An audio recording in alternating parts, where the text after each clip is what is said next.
Majestad, Altezas Reales, autoridades, queridos amigos. Escribir empieza siendo casi siempre un sueño o un capricho o una vocación imaginaria. Pero el sueño, el deseo, el capricho no llegan a cuajar en nada si no se convierten en un oficio. Un oficio, cualquier oficio, requiere una inclinación poderosa y un largo aprendizaje. Un oficio es una tarea que unas veces resulta agotadora o tediosa por la paciencia y el esfuerzo sostenido que exige, pero que también depara, cuando las cosas salen bien, momentos de plenitud y permite entonces la recompensa de un descanso que es más placentero porque se siente bien ganado, al menos hasta cierto punto. Digo hasta cierto punto porque todo el que se dedica plenamente a un oficio sabe que siempre hay una distancia grande entre las mejores posibilidades de un proyecto y su realización. Igual que hay descubrimientos con los que no se contaba y que surgen de pronto como dones en el proceso del trabajo. Un oficio es una tarea práctica. Uno hace algo que le gusta mucho y que a costa de aprendizaje y empeño ha logrado hacer con cierta garantía de solvencia. Pero no lo hace para sí mismo, por mucho que esa tarea la haga a solas y que en el simple hecho de llevarla a cabo haya una satisfacción privada. El resultado que se obtiene de ella alcanza una existencia objetiva, independiente de quien la realizó, y pasa a integrarse beneficiosamente en las vidas de sus destinatarios.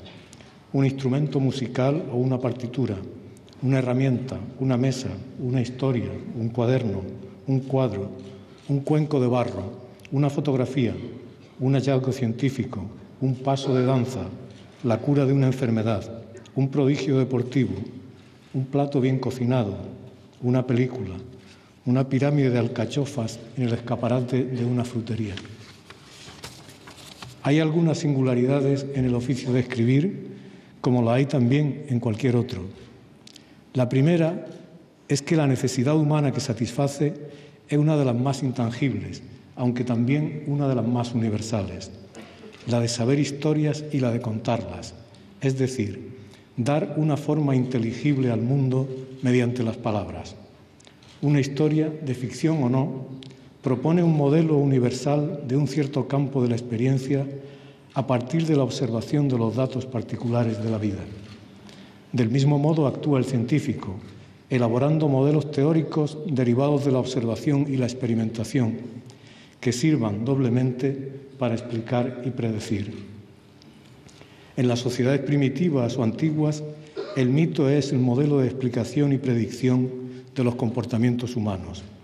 Nuestra variedad moderna del mito es la ficción, en todas sus variedades, desde las más banales, más toscas, más comerciales y efímeras, hasta las más hondas y exigentes, desde la telenovela y el videojuego a Don Quijote y a Moby Dick, o a un cuento de mi querida Alice Munro. Nos dedicamos, pues, a un oficio más antiguo y más útil de lo que parece, también a un oficio muy incierto, porque en él, y esta es su segunda singularidad, la experiencia no ofrece ninguna garantía y puede haber una divergencia escandalosa entre el mérito y el reconocimiento.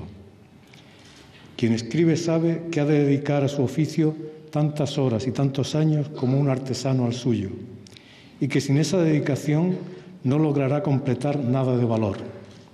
Pero también sabe que la entrega por sí misma no garantiza la calidad del resultado, porque la experiencia y la dedicación pueden conducirlo al amaneramiento anquilosado y a la parodia de sí mismo.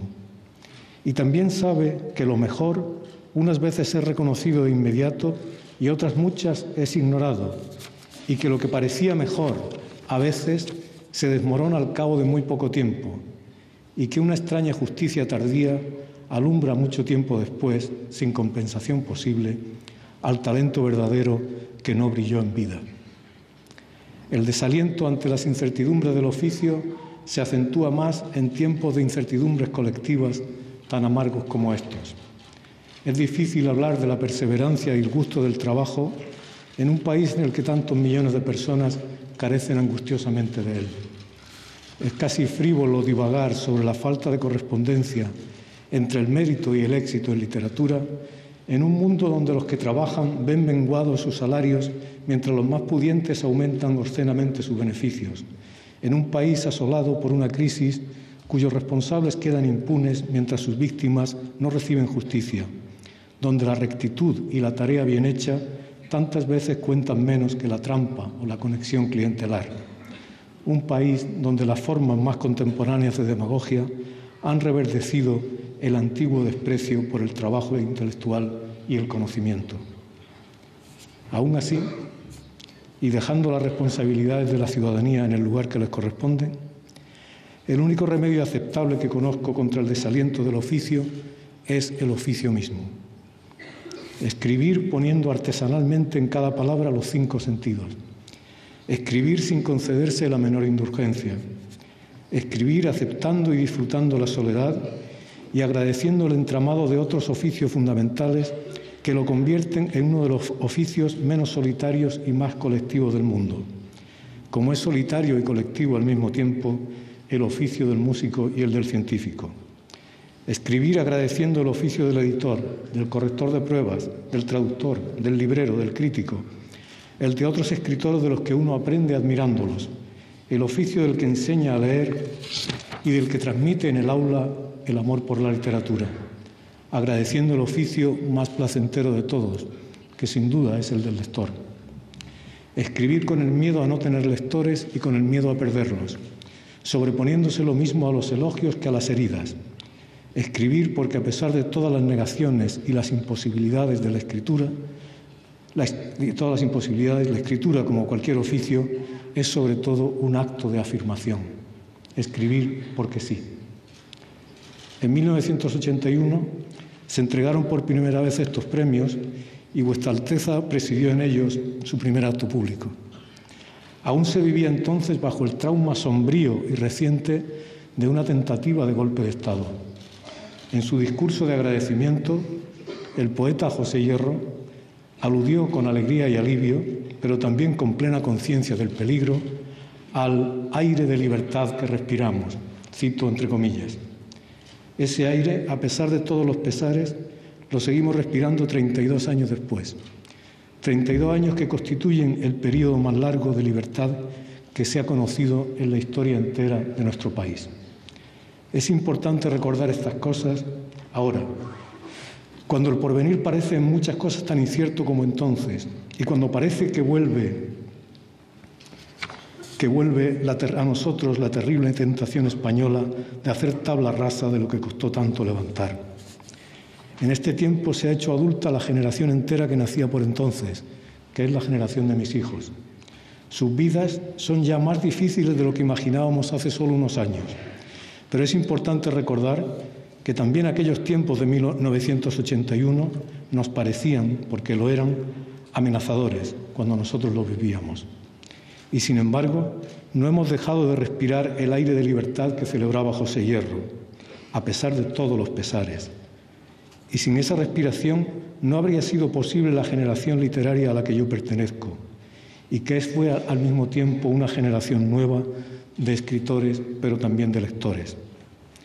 Incluso nos hemos acostumbrado tanto a esa respiración que corremos el peligro de no saber ya apreciarla.